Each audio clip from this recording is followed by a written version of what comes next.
பக்திகதேசம் குருதேவதாத்மா தன்மாயயாதः புதः பஜேத்தம் பக்தியா ஏகயா ஈஷம்.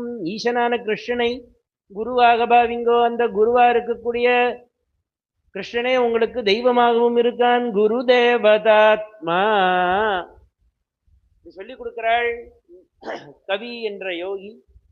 பகவானை பஜிப்பதற்கு, நம்மளுடைய மாயை போவதற்கு, நம்ம மனசை அடக்குவதற்கு, மனசை அடங்காமல் திரிஞ்சின்னு இருக்கக்கூடிய மனசை பகவான்கிட்ட அர்ப்பணம் பண்றதுக்கு பக்தி பண்ணணும். அந்த பக்தி பண்றதுக்கு நமக்கு ஒரு உருவம் வேணும். அந்த உருவம் யாருன்னா, உனக்கு பகவான மனசுக்குள்ள உட்காத்தி வச்சுக்க முடியலன்னா குருவை உட்காத்தி வச்சு, அவர் வேறில்லை தெய்வம் வேறில்லைன்னு பாரு என்று இப்படி குருவையும் தெய்வத்தையும் ஒன்றாக பாவிக்கும்படியாக ஒரு பெரிய உபதேசத்தை நமக்கு முதல் படியாக போட்டு கொடுக்கிறாள். பயம் போகுவதற்கு பக்தி பண்ணணும், பக்தி பண்ணுவதற்கு சமர்ப்பணம் பண்ணணும், சமர்ப்பணம் பண்ணுவதற்கு நமக்கு ஒரு ஆசாமி தேவை. அந்த தெய்வம் நமக்கு எப்படின்னு தெரியாது. தெரியாத சமயத்துல உன் குருவை நீ தெய்வமாக பாவிச்சு உபாசனை பண்ண ஆரம்பி. இதுதான் ஆரம்ப பள்ளி.